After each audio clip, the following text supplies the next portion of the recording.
ಮುಳಬಾಗಿಲು ತಾಲೂಕಿನ ಪ್ರಸಿದ್ಧ ಕ್ಷೇತ್ರವಾದ ದೊಮ್ಮಸಂದ್ರ ಶ್ರೀ ಸುಬ್ರಹ್ಮಣ್ಯ ಸ್ವಾಮಿ ದೇವಸ್ಥಾನದಲ್ಲಿ ಇದೀಗ ಭರಣಿ ಕೃತಿಕಾ 39ನೇ ವರ್ಷದ ಭವ್ಯ ಬ್ರಹ್ಮೋತ್ಸವ ಹಾಗೂ ಕಾವಡಿ ಮಹೋತ್ಸವಕ್ಕೆ ಎಲ್ಲರಿಗೂ ಆದರದ ಸ್ವಾಗತ.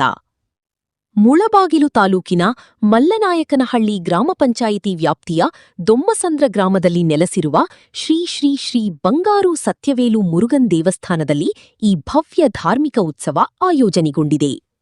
ಜುಲೈ 10, 2026 ಶುಕ್ರವಾರದಿಂದ ಪ್ರಾರಂಭವಾಗಿರುವ ಈ 9 ದಿನಗಳ ಮಹೋತ್ಸವವು ಜುಲೈ 18, 2026 ಶನಿವಾರದವರೆಗೆ ಅತ್ಯಂತ ವೈಭವದಿಂದ ಜರುಗಲಿದೆ. ಇನ್ನು ಈ ಮಹೋತ್ಸವದ ಪ್ರಮುಖ ಆಕರ್ಷಣೆಯೆಂದರೆ ಬರುವ ಜುಲೈ 16, 2026 ಗುರುವಾರ ಬೆಳಗ್ಗೆ 11 ಗಂಟೆಗೆ ಶ್ರೀ ವಲ್ಲಿ ದೇವಸೇನಾ ಸಮೇತ ಶ್ರೀ ಸುಬ್ರಹ್ಮಣ್ಯ ಸ್ವಾಮಿಯ ಕಣ್ಮನ ಸೆಳೆಯುವ ಭವ್ಯ ಕಲ್ಯಾಣೋತ್ಸವ ನಡೆಯಲಿದೆ. ಅದೇ ದಿನ ಸಂಜೆ 7 ಗಂಟೆಗೆ ಸ್ವಾಮಿಯ ಭವ್ಯ ಮೆರವಣಿಗೆ ಅದ್ಧೂರಿಯಾಗಿ ಸಾಗಲಿದೆ. ಆದ್ದರಿಂದ ಭಕ್ತರು ಸಕಾಲಕ್ಕೆ ಆಗಮಿಸಿ ದೇವರ ಕೃಪೆಗೆ ಪಾತ್ರರಾಗಬೇಕಾಗಿ ವಿನಂತಿ. ಈ ಸುದಿನಗಳಲ್ಲಿ ಭಕ್ತಾದಿಗಳಿಂದ ಮತ್ಸ್ಯಕಾವಡಿ, ತೇನಕಾವಡಿ, ವೇಲ್ಕಾವಡಿ, ಪಾಲ್ಕಾವಡಿ, ಪನ್ನೀರ್ ಕಾವಡಿ ಹಾಗೂ ಪುಷ್ಪಕಾವಡಿಗಳ ಸಮರ್ಪಣೆ ನಡೆಯಲಿದೆ. ಸ್ವಾಮಿಗೆ ಕಾವಡಿ ಎತ್ತುವ ಭಕ್ತಾದಿಗಳಿಗೆ ಪ್ರತಿ ಶನಿವಾರ ಮತ್ತು ಭಾನುವಾರ ಕಾವಡಿಗಳನ್ನು ಎತ್ತಿ ಸಲ್ಲಿಸಲು ವಿಶೇಷ ಅವಕಾಶ ಕಲ್ಪಿಸಲಾಗಿದೆ. ವಿಶೇಷವಾಗಿ ಇಲ್ಲಿ ಕಾವಡಿ ಎತ್ತಿ ಇಲ್ಲಿ ಸಲ್ಲಿಸಬಹುದು. ಇದರೊಂದಿಗೆ ಪ್ರತಿ ಮಂಗಳವಾರ ಮತ್ತು ಅಮಾವಾಸ್ಯೆ, ಪೌರ್ಣಮಿಯಂದು ಸ್ವಾಮಿಗೆ ವಿಶೇಷ ಪೂಜೆ ಇರಲಿದ್ದು, ನಾಗದೋಷ, ನವಗ್ರಹ ಶಾಂತಿ, ಮೃತ್ಯುಂಜಯ ಹೋಮ, ಕುಜದೋಷ ಹಾಗೂ ರಾಹುಕೇತು ಶಾಂತಿ ಹೋಮಗಳ ಪೂಜೆಯನ್ನು ಸಹ ಮಾಡಿಸಲಾಗುತ್ತದೆ. ಹೆಚ್ಚಿನ ಮಾಹಿತಿ ಅಥವಾ ಪೂಜಾ ವಿವರಗಳಿಗಾಗಿ ಸ್ಕ್ರೀನ್ ಮೇಲೆ ಕಾಣುವ ಮೊಬೈಲ್ ಸಂಖ್ಯೆಗಳನ್ನು ಸಂಪರ್ಕಿಸಬಹುದು. ಭಕ್ತಿಪೂರ್ವಕ ಆಮಂತ್ರಣ ನೀಡುತ್ತಿರುವುದು ಶ್ರೀ ಸುಬ್ರಹ್ಮಣ್ಯ ಸ್ವಾಮಿ ಗ್ರಾಮೀಣ ಅಭಿವೃದ್ಧಿ ಸಂಸ್ಥೆ ಹಾಗೂ ದೊಮ್ಮಸಂದ್ರದ ಗ್ರಾಮಸ್ಥರು. ಶ್ರೀ ಗುರುಭ್ಯೋ ನಮಃ. ಶ್ರೀಮತೆ ರಾಮಾನುಜಾಯ ನಮಃ. ಶ್ರೀ ಪಾರ್ವತಿ ಪರಮೇಶ್ವರಾಭ್ಯ ಸಹಿತ ಶ್ರೀ ಸುಬ್ರಹ್ಮಣ್ಯೇಶ್ವರ ಸ್ವಾಮಿ ದೇವತಾಭ್ಯೋ ನಮೋ ನಮಃ. ತತ್ಪುರುಷಾಯ ವಿದ್ಮಹೇ ಮಹಾಸೇನಾಯ ಧೀಮಹಿ ತನ್ನೋ ಷಣ್ಮುಖ ಪ್ರಚೋದಯಾತ್. ಶ್ರೀ ದೊಮ್ಮಸಂದ್ರ ಗ್ರಾಮ ಗ್ರಾಮದಲ್ಲಿರ್ತಕ್ಕಂತಹ ಶ್ರೀ ಸುಬ್ರಹ್ಮಣ್ಯೇಶ್ವರ ಸ್ವಾಮಿ ಕ್ಷೇತ್ರದಲ್ಲಿ ವಿಶೇಷವಾಗಿ ಸುಮಾರು ವರ್ಷಗಳ ಇತಿಹಾಸ ಇರತಕ್ಕಂತಹ 39ನೇ ವಾರ್ಷಿಕೋತ್ಸವ ಮಹೋತ್ಸವದ ಕಾರ್ಯಕ್ರಮದ ಅಂಗವಾಗಿ ವಿಶೇಷವಾಗಿ ಪ್ರತಿಯೊಬ್ಬ ಭಕ್ತಾದಿಗಳಲ್ಲಿ ತಿಳಿಸುವುದೇನೆಂದರೆ, ಪ್ರಾತಃ ಕಾಲದಲ್ಲಿ ಪಂಚಾಮೃತ ಅಭಿಷೇಕ ಮತ್ತು ಆರಾಧನೆ, ಅಲಂಕಾರ ಸೇವೆ ಹಾಗೂ ತೀರ್ಥ ಪ್ರಸಾದವನ್ನು ಕೊಡಲಾಗುತ್ತಿದೆ. ಸುಬ್ರಹ್ಮಣ್ಯೇಶ್ವರ ಅಂತ ಹೆಸರು ಏತಕ್ಕೋಸ್ಕರ ಬಂದಿದೆ ಅಂದ್ರೆ, ಷಣ್ಮುಖಗಳಿಗೆ ಅಧಿಪತಿ ಆಗಿರ್ತಾನೆ. ತದನಂತರವಾಗಿ ಸು ಅಂದ್ರೆ ಸೂಚನೆಗಳು ಕೊಡ್ತಕ್ಕಂಥವನು, ಬ್ರ ಅಂದ್ರೆ ಬ್ರಹ್ಮನಾಗಿರ್ತಾನೆ.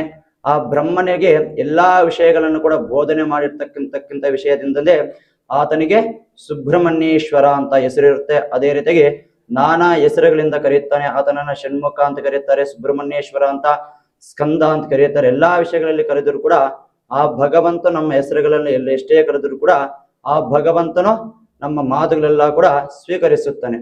ಅದೇ ರೀತಿಯಾಗಿ ಪ್ರತಿಯೊಬ್ಬರ ಜೀವನದಲ್ಲಿ ಕೂಡ ಸಕಲ ವಿಧ ಕುಜದೋಷಗಳಿರುತ್ತೆ, ನವಗ್ರಹ ದೋಷಗಳಿರುತ್ತೆ, ಸರ್ಪದೋಷಗಳು. ತದನಂತರವಾಗಿ ಏನೇ ಒಂದು ದೋಷಗಳಿದ್ರೂ ಸಹ ಆ ದೋಷವನ್ನೆಲ್ಲ ಕೂಡ ಸಂಪೂರ್ಣವಾಗಿ ಈ ಸುಬ್ರಹ್ಮಣ್ಯೇಶ್ವರ ಸ್ವಾಮಿ ಕ್ಷೇತ್ರಕ್ಕೆ ಬಂದು ಆ ಸ್ವಾಮಿಯ ಒಂದು ಆರಾಧನೆಯನ್ನು ಮಾಡಿ, ಅಭಿಷೇಕವನ್ನು ಮಾಡಿ, ಅಲಂಕಾರ ಸಹಿತವಾಗಿ ಹೋಮ ಹವನಗಳನ್ನು ಮಾಡಿದರೆ, ಭಗವಂತನ ಧ್ಯಾನವನ್ನು ಮಾಡಿದರೆ ಎಲ್ಲಾ ರೀತಿಯಂತ ಕುಜದೋಷಗಳನ್ನ, ಸರ್ಪದೋಷಗಳನ್ನ ಕೂಡ ಆ ಭಗವಂತನು ಪರಿಹಾರವನ್ನು ಮಾಡುತ್ತಾನೆ. ಯಾರಿಗೆ ಮದುವೆ ವಿಳಂಬ ಆಗುತ್ತಿದೆಯೋ ಅಂತವರು ಕೂಡ ಈ ಸ್ವಾಮಿಯ ಕ್ಷೇತ್ರಕ್ಕೆ ಬಂದು ಆ ಸ್ವಾಮಿಯ ಧ್ಯಾನ ಆರಾಧನೆಯನ್ನು ಮಾಡಿದರೆ ಶೀಘ್ರದಲ್ಲಿ ಮದುವೆ ಅನ್ನೋದು ಅನುಕೂಲವನ್ನು ಮಾಡಿಕೊಡುತ್ತಾನೆ. ಸಂತಾನ ಭಾಗ್ಯ ವಿಳಂಬ ಆಗುತ್ತಿದೆ ಅಂತವರು ಕೂಡ ಬಂದು ಹೋಮ ಹವನಗಳನ್ನು ಮಾಡಿಕೊಂಡರೆ ಅವರಿಗೂ ಕೂಡ ಶೀಘ್ರದಲ್ಲಿ ಸಂತಾನ ಭಾಗ್ಯ ಅನ್ನೋದು ಕೂಡ ಆಗುತ್ತೆ.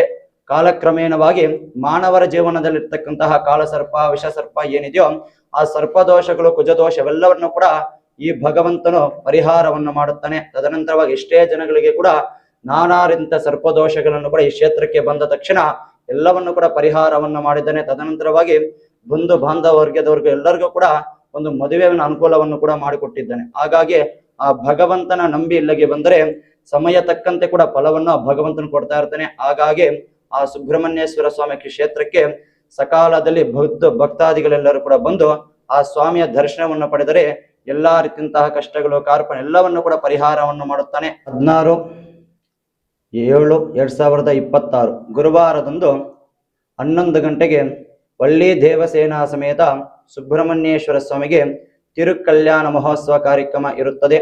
ಹಾಗಾಗಿ ಭಕ್ತಾದಿಗಳೆಲ್ಲರೂ ಕೂಡ ಸಕಾಲಕ್ಕೆ ಆಗಮಿಸಿ, ತದನಂತರ ಈ ಆಷಾಢ ಮಾಸದಲ್ಲಿ ವಿಶೇಷವಾಗಿ ಸುಬ್ರಹ್ಮಣ್ಯೇಶ್ವರ ಸ್ವಾಮಿ ಒಂದು ಆರಾಧನೆಯನ್ನು ಮಾಡಿದರೆ ನಮಗೆಲ್ಲರಿಗೂ ಕೂಡ ವಿಶೇಷವಾದಂತಹ ಸುಖ, ಸಂತೋಷ, ನೆಮ್ಮದಿ, ಆಯು, ಆರೋಗ್ಯ, ಅಷ್ಟೈಶ್ವರ್ಯ, ಭೋಗ, ಭಾಗ್ಯ ಎಲ್ಲವನ್ನು ಕೂಡ ಆ ಸುಬ್ರಹ್ಮಣ್ಯೇಶ್ವರ ಸ್ವಾಮಿ ಕೊಡುತ್ತಾನೆ. ಅದೇ ರೀತಿಯಾಗಿ ಈ ಆಷಾಢ ಮಾಸದಲ್ಲಿ ಕಾವಡಿ ಮಹೋತ್ಸವ ಕಾರ್ಯಕ್ರಮ ಕೂಡ 2 ತಿಂಗಳ ಕಾಲದಲ್ಲಿ ಕೂಡ ಇರುತ್ತದೆ. ಹಾಗಾಗಿ ಪ್ರತಿ ದಿವಸದಂದು ಇಲ್ಲಿಗೆ ಬಂದು ಕಾವಡಿಯನ್ನು ಎತ್ತಿ ಕಾವಡಿಯನ್ನು ಸಲ್ಲಿಸಬಹುದು. ಇಲ್ಲಿ ಪ್ರತಿಯೊಬ್ಬರ ಭಕ್ತಾದಿಗಳು ಬಂದು ಈ ಸುಬ್ರಹ್ಮಣ್ಯೇಶ್ವರ ಸ್ವಾಮಿ ಕ್ಷೇತ್ರಕ್ಕೆ ಆಗಮಿಸಿ ಆ ಸುಬ್ರಹ್ಮಣ್ಯೇಶ್ವರ ಸ್ವಾಮಿಯ ಒಂದು ದರ್ಶನವನ್ನು ಪಡೆದರೆ ಎಲ್ಲರಿಗೂ ಕೂಡ ವಿಶೇಷವಾದಂತ ಫಲ ಸೌಖ್ಯವನ್ನು ಈ ಭಗವಂತನು ಕೊಡ್ತಾನೆ ಅಂತೇಳಿ ಪ್ರತಿ ತಿಂಗಳದಂದು ವಿಶೇಷವಾಗಿ ಮಂಗಳವಾರ ಮತ್ತು ಹುಣ್ಣಿಮೆ ಮತ್ತು ಅಮಾವಾಸ್ಯ ದಿನದಂದು ವಿಶೇಷವಾಗಿ ಸುಬ್ರಹ್ಮಣ್ಯ ಸ್ವಾಮಿಗೆ ಅಭಿಷೇಕಗಳು, ಅಲಂಕಾರಗಳು ಇರುತ್ತೆ.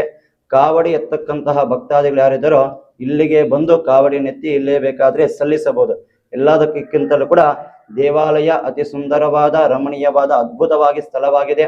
ಅದೇ ವಿಶೇಷವಾದಂತಹ ಕ್ಷೇತ್ರ ಮಹಾತ್ಮ್ಯ ಕೂಡ ಇಲ್ಲಿದೆ. ಹಾಗಾಗಿ ಬರುವಂತ ಭಕ್ತಾದಿಗಳೆಲ್ಲರೂ ಕೂಡ ಮಂಗಳವಾರ, ಹುಣ್ಣಿಮೆ, ಅಮಾವಾಸ್ಯ ಕಾಲದಲ್ಲಿ ಬಂದು ಸ್ವಾಮಿಯ ಒಂದು ದರ್ಶನವನ್ನು ಪಡೆದರೆ ನಮಗೆಲ್ಲರೂ ಕೂಡ ವಿಶೇಷವಾದಂತಹ ವರಗಳನ್ನ ಈ ಸುಬ್ರಹ್ಮಣ್ಯೇಶ್ವರ ಸ್ವಾಮಿ ಕೊಡುತ್ತಾನೆ. ಸರ್ವೇ ಜನ ಸುಖಿನೋ ಭವಂತು.